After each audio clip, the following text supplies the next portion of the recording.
Cosplay Stitch and Seam. I'm Panin. I'm V-Fire. And I'm David. Yay! Yay! Welcome. I just totally lost my train of thought. Good job. Great start of the episode. It's great start.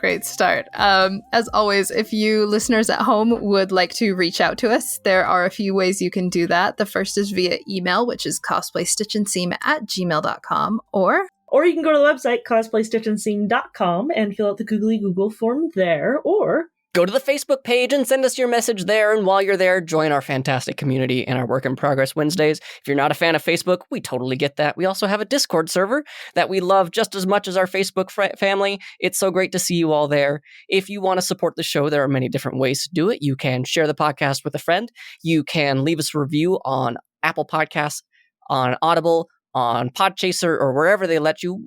We will even give you a shout out on the show. And if you've got a couple of bucks laying around, and if you want to send that our way, we would greatly appreciate that. You can always go to patreon.com/cosplay stitch. And for $3 a month, we give you a shout out on the show. And for $5 a month, you can join our Cosplay Chronicle. Our next game will be October 3rd, and I cannot wait for the next game. It's going to be so stinking good. Oh, I'm excited. I'm nervous. Yay. I'm excited. Oh, no. Mercedes, what's our next project? The community project. Yes, I'm so excited. Get your photographer photos in.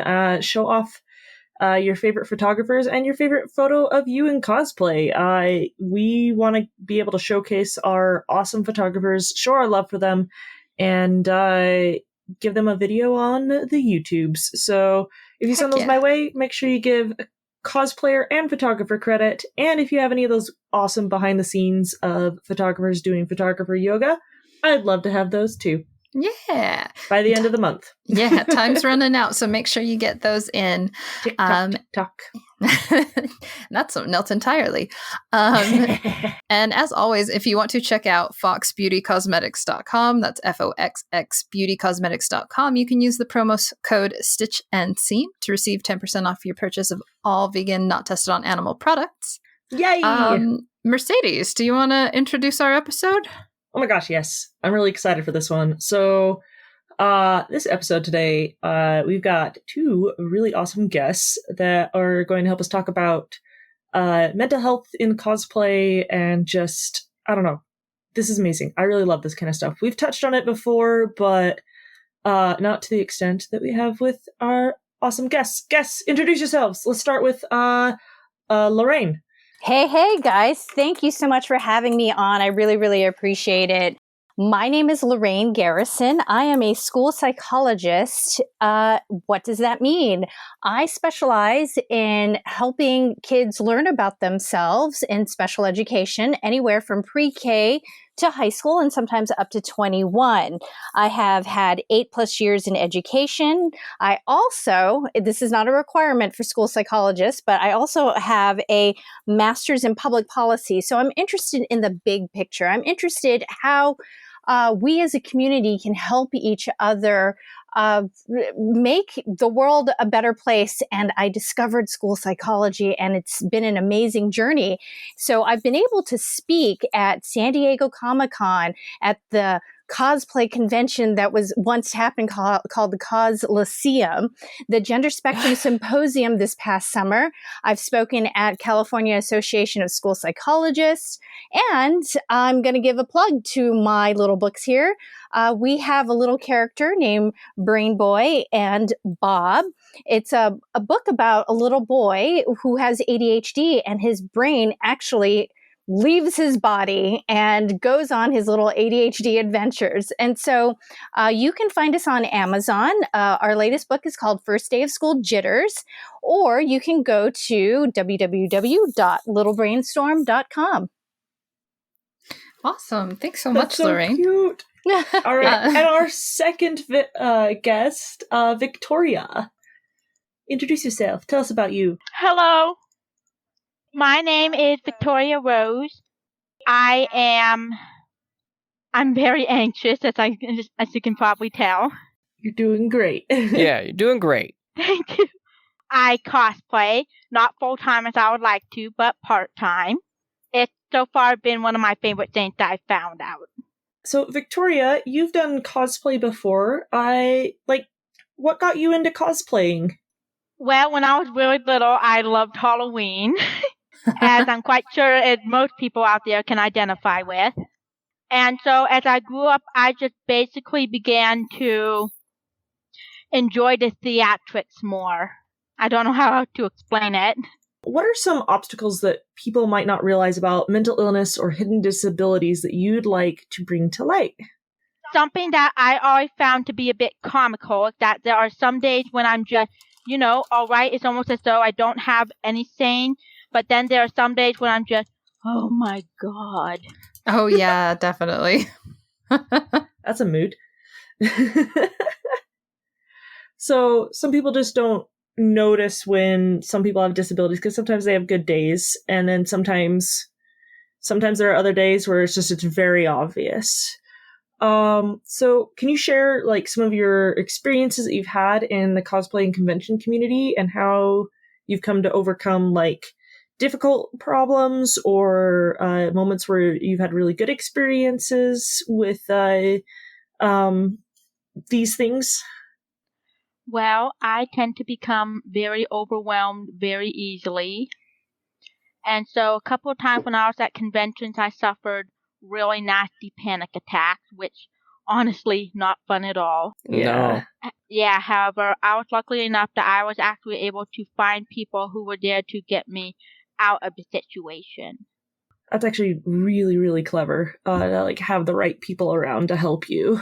Oh, definitely. Definitely. Having the right people there during that time is such a critical thing. Because sometimes you can't manage it by yourself, you know? I get overwhelmed with a bunch of people, like if there's a bunch of people around me, and like it doesn't happen like a ton, but when I get that overwhelmed feeling, it's nice to know that like I've got my friends who will be like, yeah, it's okay, you can go and like dip out for a second, and I go find a place and I like breathe for a second, and then I go back in. Definitely.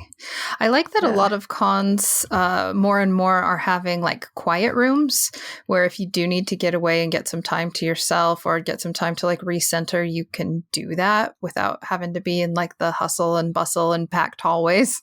That was one of the Definitely. first things that I pointed out on the map when I like made sure I knew where it was when I was at NDK the other weekend. I was like, where's the quiet room? Because this place is huge.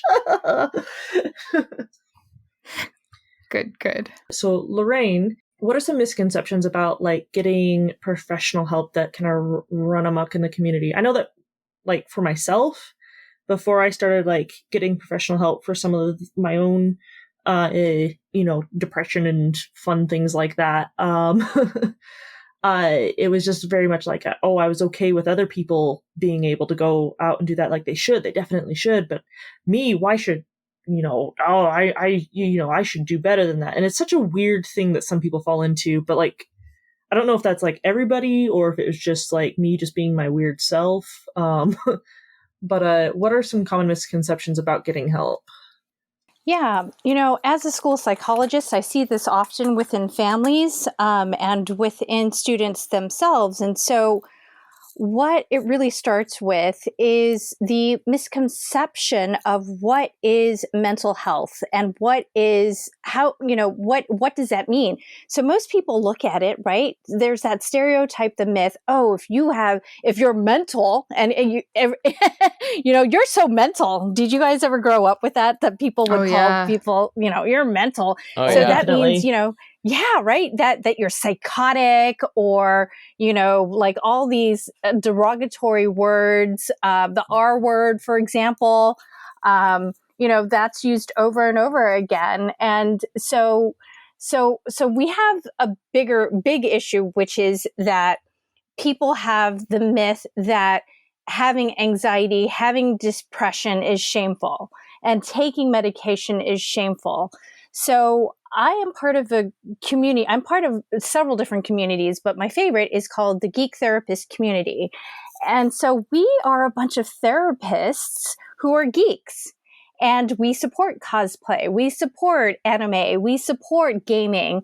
And so we are trying to end the stigmatization of reaching out for mental health. right? So the Trevor Project, as some of you know what the Trevor Project is they is a nonprofit organization that supports LGBTQIA issues. And suicide rates among LGBTQIA folks are pretty high. And in order to end that, to end the suicide rates, I'm forgetting the exact statistic. Basically, the more support we give our geeky folks, our LGBTQIA folks, the less likely they are going to commit suicide, or the newer term now is die by suicide, because suicide is a mental health issue. It is anxiety. It is depression. It is all of these things mixed up together. So, I love talking about creating community, creating that support system, ending the stigma to ask for help, and ending the myth that, to go and see a therapist is bad. Actually, it's fantastic. I have a therapist. I'm a school psychologist. I see a therapist, and I like talking about that. And I have no shame in that, because if you feel like you need to talk to someone about it, I encourage folks. And there's lots of therapists who are on sliding scales. What, communities have done before is some communities go to their barbershop. There's a movement now to train barbershop folks, hairstylists in first aid mental health awareness. I really love that. I love that too, right? This is our community. You create the community. We create the community. We're all in this together, folks. I love you guys. Oh, man, I sort of like listening to all that. I'm like, one of my previous therapists that I used to have, insurance has switched, so I don't have him anymore. But when I had him, he would have loved something like that. He was so nerdy. And he would have loved to have like a nerdy therapist group. That's awesome. Yeah, nerdy psychologist group. That would be amazing. Yeah, we play D&D. We play all sorts of things. And we talk about the psychology of Batman, the psychology of the Joker, and why are lots of people, for example, drawn to the relationship between Joker and Harley Quinn. That's a really messed up relationship, for example, yeah, but I'm going off tangent here. So no, I love that it ties into both things that you love, and that you can discuss that kind of nerdy stuff, but also keep it in your field of study is really cool. So Victoria, how about you? We kind of talked about how things can be stigmatized. Was anything in particular that prompted you to start looking for help, or I don't know. For me, I had to hit a point where I was like, oh no, this isn't good. I need to do better. I actually didn't seek out help for myself. My mom did, initially speaking. Because I was in high school and it was pretty rough, to be honest with you. Definitely. Yeah, because did you know that with most girls, mental health problems start up when they're in their late teens, early 20s? That honestly does not surprise me. That is a really hard time for us. And how did it help you during that? Was it hard to get into it first, or did you find somebody right away that you hit it off with, or? Kind of yes, kind of no. There was someone who I found at first, however, she turned out to be kind of toxic for me. She broke many laws of HIPAA with me. Oh dear. That's always scary. Yeah. So would you say it's okay to be able to be this one's not working out, I can go to somebody else? Would you say that's an okay thing to do? Yeah, I should have done that. Yeah, I'm going to jump in here because that's the other fear and the other myth that people are hesitant about going to therapy. I'm always about, therapy is a relationship, right? You don't find the perfect relationship all the time. And it's a mutual respect. So, I give advice about people going to therapy because you need to learn the tools to help you with your depression, to help you with your anxiety. And you're going to an expert, and an expert that you're paying for it because they're giving you the expertise. You're paying them to listen to you. And then I have like people say, oh, but I could do that with my friends. Sure, that's great. They're part of your community. They're your friends, and you can download with them anytime, but they're not going to have the expertise nor the tools on how to deal with your anxiety, how to deal with your depression. And they might be tired of hearing about your brother, teasing you or bullying you for the 8th millionth time, right? Right. So you don't want to hear about that again. Like, oh my gosh. And so I encourage people, if you don't like your current therapist or if it doesn't feel right to you, go find another one. And there's nothing wrong with that. And you say to your therapist, I don't feel like this relationship is working anymore. You basically fire them and you go find somebody else, being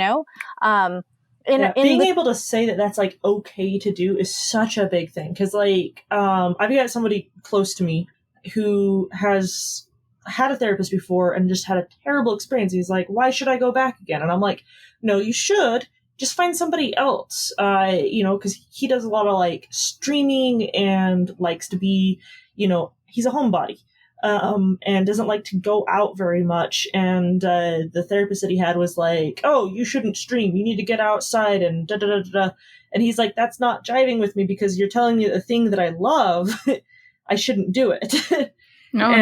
It just was like a huge generation gap kind of thing that was going on. And I was like, look, if you find someone different, someone who will understand that you can have a balance of this and whatnot, I was like, keep looking. It's okay. Yeah, keep looking. It's a relationship. It really is. Mm-hmm. I mean, when you go into whatever relationship, love interest you have, you don't stick with the first pun. Maybe you're lucky. Maybe you do stick with the first person and you get married to your high school sweetheart. Good for you. I mean, but like people change, therapists change, therapy changes, and there's different types of therapy. There's different types of cognitive behavioral therapy, like different theories that are out there, and some might resonate better for others, and some might not, like the way it is. Like, I'm really big into narrative therapy. Ooh, what's narrative therapy?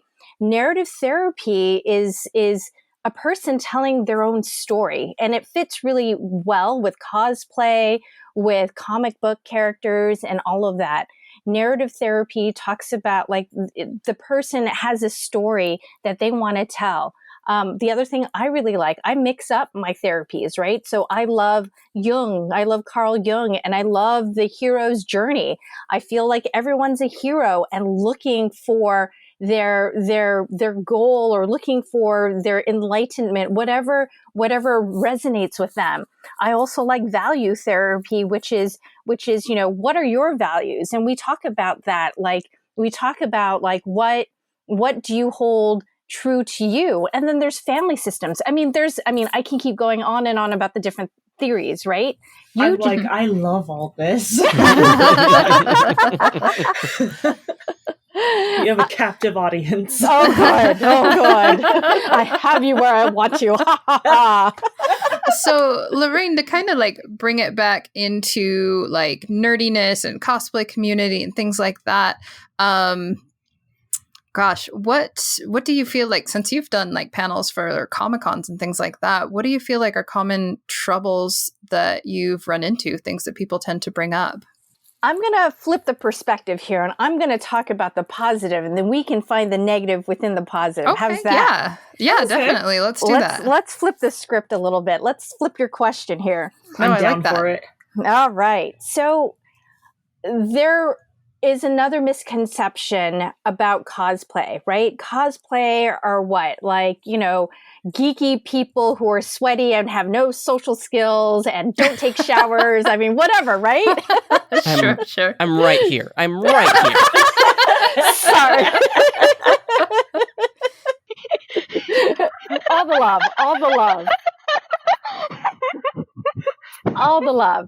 So we're dealing with the misconception of cosplayers, right? So the beauty of cosplayers is that we always have this brightness and this playfulness, and we're not ashamed to show our geekiness. I've had a lot of people who come to me and say, I feel more myself being masked as, I don't know, Batman, Spider-Man, put in anybody, some anime character, Shonen Knife, I don't know. Wait, no, that's a music group. Sorry. I'll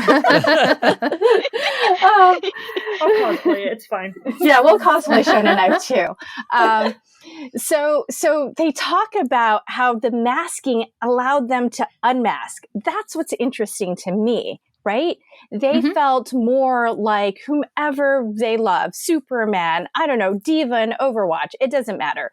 And so that's where the mental health piece comes in, where we shouldn't be ashamed of that because we're being our authentic selves, So sometimes masking can help us survive.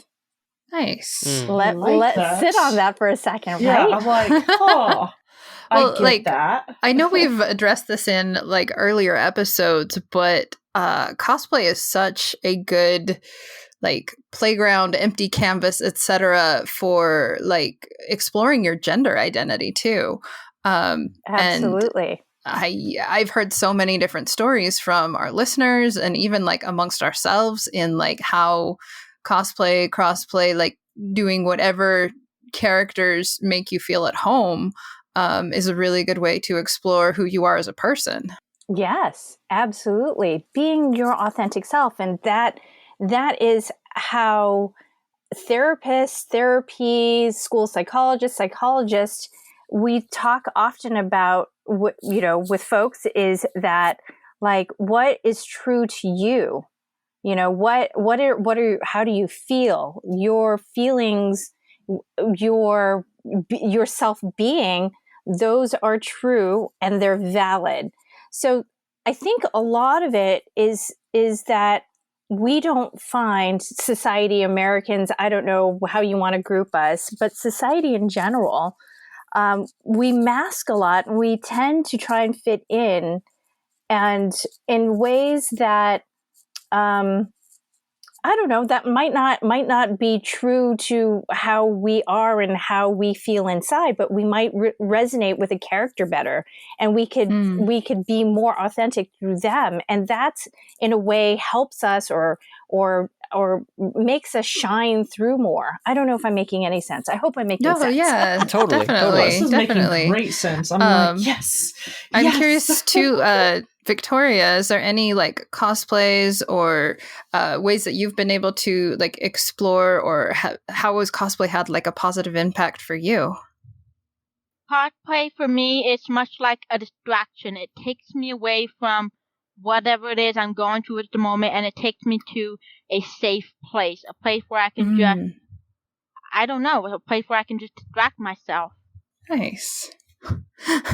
I'm getting a little teary-eyed over that. That's so beautiful. It's so true, because it's a way to distract yourself. You can be something else, be somewhere else. Victoria, you're amazing. Oh my goodness, no, you ladies are amazing. And you're amazing as well, David. Oh, thank you. You're too kind. Oh. So we had just some, I know we want to keep things positive, and I think that's awesome. Is there a positive, I don't know how to phrase this. Is there a way that we can be more aware as a community and seek to uplift those who might be struggling? Yeah, if I see someone who's off in the corner, and if they're off I don't know, having a bit of a meltdown, then I approach them and I go, hey, want to come over here and grab some coffee with me? That's wonderful. Yeah, that's super, super sweet. I love that. And that's part of community, right? So, yeah, there's so many things that we can do that support each other. And my biggest issue, and now I'm going to go negative, my biggest issue with cosplay is some of this gatekeeping that we have. And so I don't know if you've touched upon this on any of your podcasts before, but I love that there is a cosplay community. I love that there's a geek community, and I love that we protect our own, right? So if you're Right. really into Pokemon, you're Pokemon. Sorry. If you're really into Pokemon, you're like, brethren, right? If you're really into Final Fantasy IV, you're brethren, right? Right? This is, we know the code. We know the code. But now a lot of women cosplayers who are Black, Indigenous, or people of color, BIPOC, sometimes they have this barrier that they say, well, you're not allowed to play this white character, or you're not allowed to do X, Y, and Z. Right. So that's something that I think our community still struggles with. Mhm. Definitely. I see that all the time. And that is something that within, I hope within like our podcast, within just more of the community, that we are encouraging people to let people cosplay who they want. I'm always out there like trying to share as many different kinds of cosplayers out there, because they all have amazing craft. Like, it's such cool stuff. And it's definitely like something that you still see, you still hear, you see the comments, and it hurts. Mm.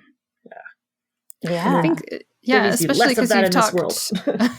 you've talked, Lorraine, so much about like community, and like I can't imagine like how hard it is to finally find a community where you feel like you belong, and then still be hitting into that gatekeeping. Like, is there ways that we can like be more aware of when that's happening, or what do we look for? Yeah, absolutely. Gatekeeping, whether it's in gaming, whether it's in cosplay, it's shocking at first, because like even sometimes you yourself may not even know that you might be gatekeeping. And what does gatekeeping mean, right? Gatekeeping is someone who says, oh, you can't play Superman because you're Black. Well, what if my kid, who's 8, who wants to be in that Superman costume, like, let him be Superman? And who says, like, with the MCU now, I mean, look at Loki, I mean, look at all these variants, right? Like, who says that Joker can't be Asian, or, I don't know, we have a Hulk, we have an Asian Hulk. I mean, like, all of these characters, why not? Why not?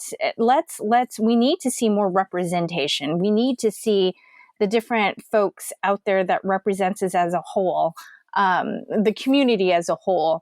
And there is no reason to gatekeep. Sure, I know there's some purists out there and who want to see certain things, but there's room for everyone, I think. And if we can keep that in our minds and in our hearts, that there is room for everyone, I think there could be less gatekeeping. I don't know. What do you guys think? Do you guys witness this gatekeeping, and how do you feel, and what would you say, and do? And I don't know, your thoughts. Like, if I see somebody out there and they are whatever skin color playing a character, they are that character. I'm not even going to say variant. They are that character, especially if it's a kid. I'm not going to be like, oh, you're this. I'm going to be like, you're Superman. You are Superman, and I love it. And just rescue me, kid. Rescue me. Rocket, kid. Yeah. Well, and also, like, you mentioned children, for children to see adults cosplaying of all different sizes, of all different colors, and to be able to see someone like them in their favorite character, it means a lot, I remember when just seeing the Captain Marvel movie come out, and I just remember thinking, like, when I was a kid, I didn't have like a really cool, awesome, like, Marvel super lady to look up to. I wish I had had a movie like this. And I mean, while it's not entirely the same, it's still that, like, oh wow, there is someone like me, there is someone like that I can like look up to, and it's so cool to have that. Absolutely. Representation super does matter. Yeah. The idea that the generic is just white, it needs to like veer away from that and show off like our incredible, amazing world full of so many different people, so many different cultures, so many different things. Like, we have an amazing world. We do. And have you guys seen the MCU's What If series on Disney Plus? I need to Oh, see not it yet. still. Don't Keep spoil hearing it for great me, things. please. I'm so sorry. I'm gonna give a little spoiler, just a little. So episode 2, you could like step away, but I'm just gonna give a little spoiler. In episode 2, it's the What If series if Star-Lord was T'Challa instead. Oh yeah, I heard about that. Oh my gosh, that's gonna be my like new cosplay. That is totally my new cosplay. I'm going to be, because I love Star-Lord. Star-Lord's like one of my cosplays, and I love doing female cosplay, female Asian, ambiguous Star-Lord. But, this time I'm going to be like, I don't know how I'm going to pull it off, but I'm going to try and do T'Challa, Wakanda, Star-Lord. That's so fun. Gosh, I lost my train of thought. Sorry. So, no, that's okay. That's super fun. So we've talked about like trying to be more inclusive in our community. I think one of the things that can make that a struggle that has nothing to do with like how people look or their size or their shape or their color is competitions. So a lot of us enter like cosplay competitions, and I worry, like we try to promote a really like positive, engaging atmosphere, even within competition. Is there a way we can like work to nurture that attitude? Oh, is this question directed to me, Victoria, or is this like more of a group thing? Well, like it can be a group thing. I just know like with every convention I've been to, their green room, which is where we go before we go on stage to perform, they all have a different vibe. And depending on if it's like a friendly, supportive vibe where, you can sit down next to whoever you're competing with and be like, oh, your costume looks awesome. Can you tell me about that? Or if the person you sit down next to is just going to be standoffish and, cross their arms and be like, well, I'm better than everybody else. So is there a way we can like work to foster good sportsmanship and things like that within our community?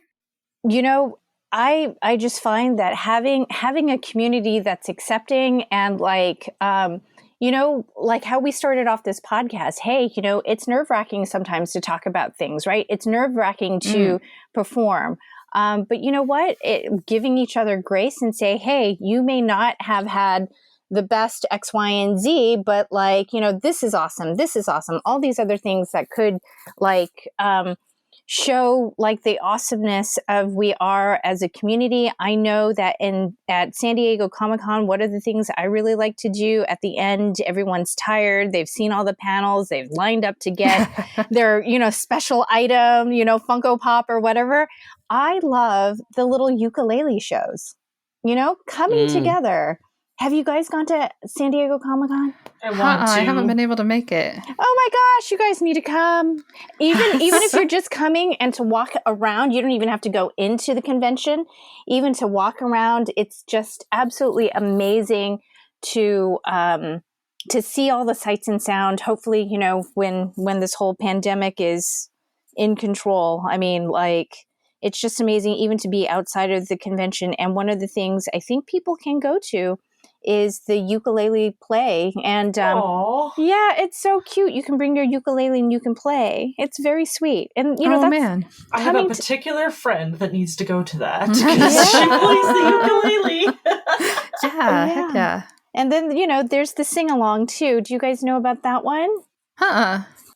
What is this actor's name? I'm gonna blank on it. He was in Lemony Snicket. He does and people are going to kill me and call me Neil Patrick Harris. Yes, Neil Patrick Harris.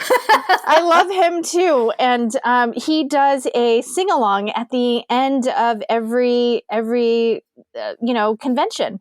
What? That's so fun. Oh I my gosh. know, right? I need this in Why my life. am I just hearing about this? Because Comic-Con is big and huge and just hiding all the goodies. yes. I'm giving you all the insight. It's called Dr. Horrible's unofficial sing-along. Nice. Oh, I love that. That I'm is so gonna fun. go to that. It's fantastic. Yeah, That's so good. yeah, we just need to remind each other we are a community. This is why we're here. This is why we do it. You know, what is your why? Why do you cosplay? Not only is it to show off your amazing talents, right? It's also like to bring together a community, to support each other, you know, feel the love. Definitely. Spread the No, like love, feel the love. we definitely promote like building each other up, and sometimes like if you're in a negative situation, you want to be that positivity. You want to kind of flip the script, as you were saying, and like bring in your light. Yeah, bring in the light. You know, darkness is great too. That's a lot of fun, but it always needs to be imbalanced, right? Darkness, no pants. No, Batman, no. I love that song. I know we asked Victoria a little bit about how like cosplay is a great distraction and things like that. Has it been helpful for you in a positive way in like helping you make friends and helping you enjoy yourself at conventions? You have no idea. Tell me about it. I am extremely introverted, even when I'm in cosplay, although I'm not as introverted. Mm-hmm. So it's really difficult for me to make friends. Mm-hmm. Yeah. I definitely Sorry, get that. I feel no, you're good. You're fine. I always feel like a little bit braver, like Lorraine has mentioned, like with the masking, like it doesn't feel like me. I don't feel quite as shy. Like I feel like I can reach out and be like, "Hey, you're cosplaying this. I love that." You know, can we get a picture together? Things like I wouldn't normally like say just walking around as a normal human being. Yeah, I agree 100%. Okay, one big one that I have to deal with. So Yeah. that I want to ask about. Okay, performance anxiety.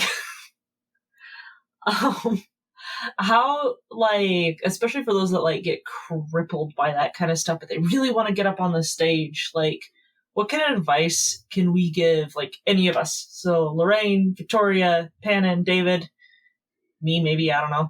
What kind of advice would we want to give people that are like just frozen in fear for going on stage, but like, you know, how can we help them overcome that? Well, you know, see, I'm an extrovert, so it's really hard for me to be in an introverted someone's shoes, but I'm going to try, guys. I'm going to try. Yeah.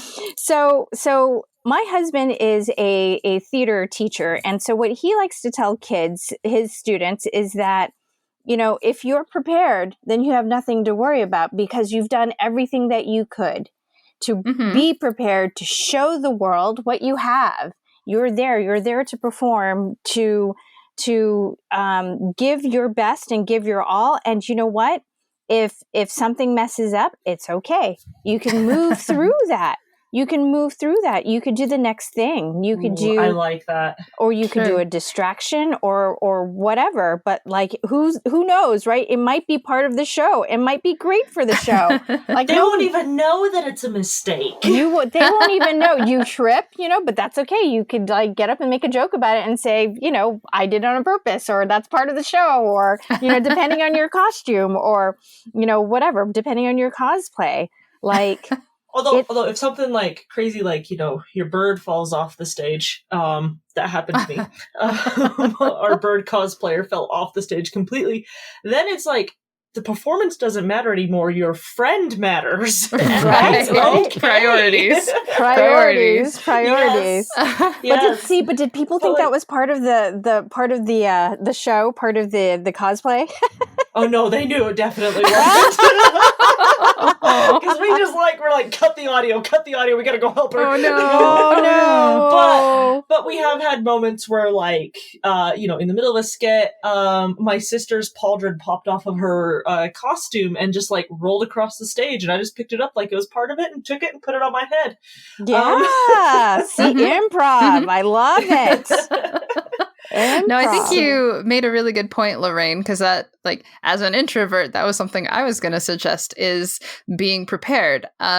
So for me, before I go on stage, I will run through the music that I'm going to use on the stage over and over and over, and run through the motions. Like, if I can't do it physically, I'll do it in my head, so that by the time I'm on stage, it's almost like a Pavlovian response, instead of just going, oh no, I'm in front of people. I hear the music and I'm like, oh, I'm supposed to be moving, and I'm doing this thing at this part of the music and this thing at that part of the music. And that way I'm not focusing so much on like, there's hundreds of eyes on me. I'm focusing on I have to follow these directions. Yeah, muscle memory, right? It'll yeah. be part of your muscle memory and your sound memory, being kinesthetic about that. That learning that you have to do, and you're able to focus. So that helps too. So if you're on stage and you're super duper nervous, you can look at your friend, or you can look at something, non-movable out in the audience, somebody's shoe, and focus on that. It doesn't matter. And you also mentioned distraction, which is super helpful for me. Because if I'm helping someone else, I'm not thinking about my problem. So if I'm helping someone else who's nervous, then I don't feel nervous. If I'm like holding someone's hand before they go on stage and being like, you're going to do great, you're going to do fine, I'm not thinking about, oh no, I'm next, Yeah, absolutely. That's part of a love language too. If it's being of service to somebody and That's helping. mine. Oh, is that your love language? Oh, that's is. wonderful. Yeah, so you could call upon your love languages. What solidifies you, what keeps you grounded. So those are some of the things. Yeah, That actually makes a ton of sense, because like whenever I'm in the green room, I'm like, what's your cosplay like? And if someone's like trying to put something back together or like fix something, I'm like, what do you need? I got it here. Let me find it. I love that. What do you need? If I don't get it, I can find Sadie. She's got it. I love that. See, and that helps you focus. It helps you like relieve your own anxiety about your own thing. Oh, I love that. And that's part of, and then you're being part of the community. Definitely. Victoria earlier mentioned panic attacks, and I've definitely had those before. They're definitely super, super scary. Do you know any like coping mechanisms that are really great for those at a convention where like things are crazy? You might not have something on hand to help with it. Like, what would you do? What would any of us do in those situations? Oh my gosh. The last San Diego Comic-Con I was at, I definitely had a panic attack because I was lost in between all of the beautiful, what do you call it? The vendors. And I was looking at everything and I got lost, and I was supposed to be somewhere at a certain time, and I started to panic. So one of the techniques I like to do is it's called grounding. And what you do is you stand, sit, whatever you need to do. You listen to your breath. For little kids, I tell them, smell the flower, pretend that you have a flower, and then blow out the candle, and just do it slowly. And so the other thing, part of that is then once you calm down your breathing, once you get more oxygen in your lungs and in your brain, you start to look at things around you. I'm holding on to a pencil. I have my bag. I have my 2 feet on the ground. The lights are green over here. Those are distracting. So now I'm going to look at the booth, and there are comic books in this booth, for example. So what you want to do is be grounded and know that put yourself in a safe spot. Maybe put your hand against a solid wall. And if you need to find oxygen, go outside and take a breather. There are many reasons why a person can have a panic attack.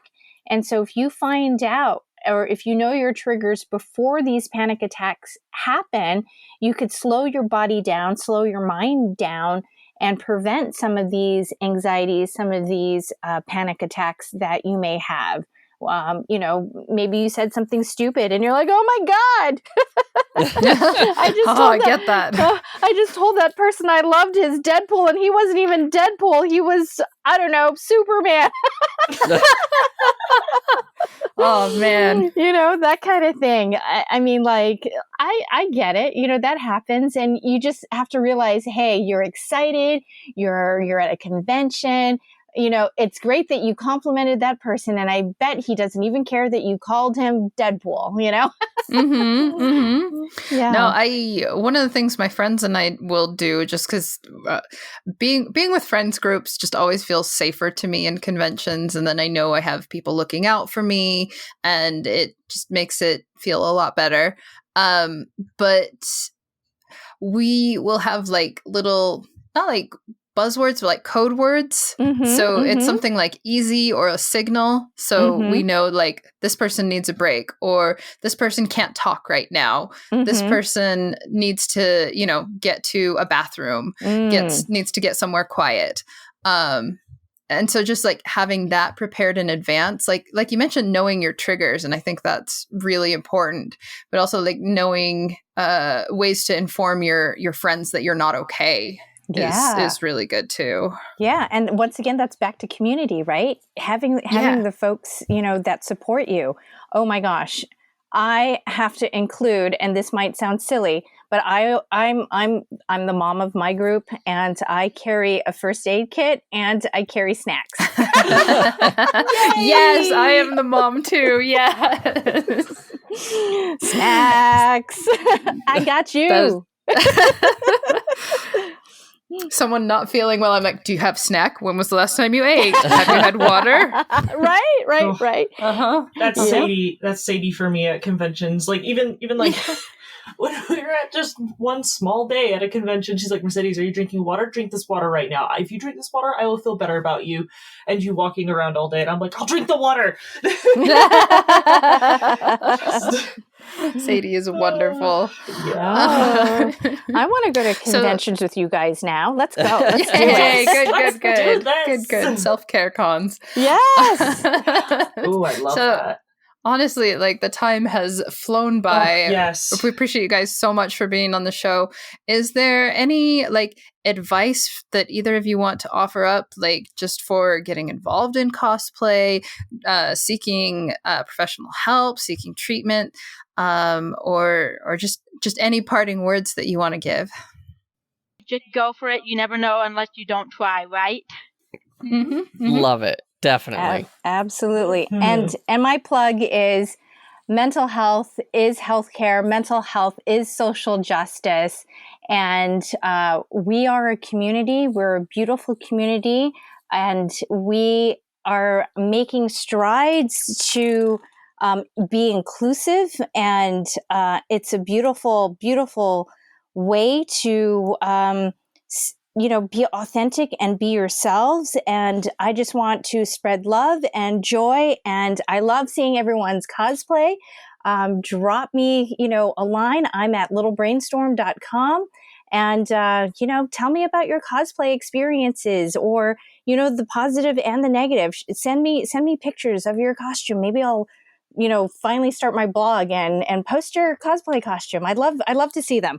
Hooray. Awesome. How about you, Victoria? Is there any like Facebook page, Instagram, anything we can follow you at?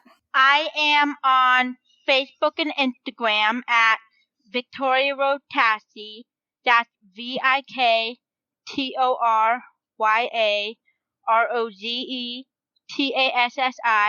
Cosplay Co. Awesome. Well, we will have to follow you there. We'd like to end our episodes with like cosplay horror stories or wholesome stories, or like basically just fun stories from times you've had at convention. Would either or both of you like to share one? I have one. Yeah, go for it. Okay, so this involved 3 of my friends. Well, 2 of my now ex-friends, because I cut them off. But basically what happened was that those 2 friends, who I'm going to call J and D, they were trying to pin me up against this other friend of mine, S, who, anyway, long story short, they were just telling me that he refused to have D be part of this group because he was autistic, and he kicked J out because he was anxious, and just, And it basically got to be at the point where I asked him for his side of the story, and his story made more sense, so I eventually had to cut them out because they were trying to get me to gang up on him. Long story short. Mm-hmm. Yeah. It's good that you were looking out for your friend. That's really great. How about you, Lorraine? Gosh, I don't really have a horror story. I can't think of anything. I mean, other than the basic nip slip. I mean,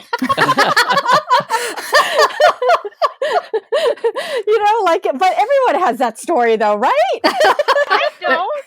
What? Oh my gosh. Oh man. You can never have enough double-sided tape. That's all I gotta say. Yeah. Oh man. Oh, I know that pain. Well, our lovely listeners at home, if you would like to send us one of your stories, you can do that at cosplaystitchandseam@gmail.com Or you can go to the website, cosplaystitchandseam.com, and fill out the googly Google form, Or you can go to our Facebook page and send us your message there. And while you're there on the internet, do all the podcast things, share it with a friend, leave us a review on Apple Podcasts, Podchaser, Audible, wherever they let you. And if you want to help out the show, that would be great. Go by going to our Patreon, patreon.com/cosplaystitch. Some of the amazing people who are helping us out for this episode are Dr. Steggy, James Donaldson, Cynics, at Queer Eye Sci-Fi, Howl Cause, Hot Riku, Rena Mira, Jazzy Kofed, Jaguar Quinn, Gloria Shu, Sudi, Stacy Pitt, Shock H, and Silver Deeds. Thank you so much, guys. Remember, you can still get involved in our community project, Mercedes? Yes, community project, cosplay photos, and photographer showcase. Heck yes. Get those photos in by the end of the month. And behind-the-scene photos of photographer yoga, not cosplay yoga. That sounds... Actually, I've done that. Hey. But yes, photographer yoga would be awesome. Get those in by the end of the month, and I'll get that video up and going. It'll be super, super cute. Yeah, speaking of being cute, you can go to foxbeautycosmetics.com and use the promo code Stitch and Seam to get 10% off your purchase of all vegan, not tested on animal products, and look very, very cute in their new highlighters and eyeliners. Thanks, as always, to Macy Roberts for the use of her music as our theme song, and David Jeffress for his amazing editing. How are those podcasts going, David? They are going great. If you enjoy a more thorough conversation of comic books, I highly recommend checking out Comic Trades Monthly, where once a month we take your favorite comic book collection and break it down like a book club. It's a very simple, very fun, and very silly. If you enjoy audio dramas, I would highly recommend The Last Voice. It is a story I have written, directed, edited, performed, even did all the sound design myself. And I would greatly appreciate you checking that out. There's only like 3 episodes left in the season, and oh my gosh, my heart is racing. I have to catch up. I'm so excited. Oh, yay. Thanks again to our guests today. Hey, Mercedes. What? Do you know what the difference is between ignorance and apathy? Oh boy. I'm waiting Don't for know, don't care.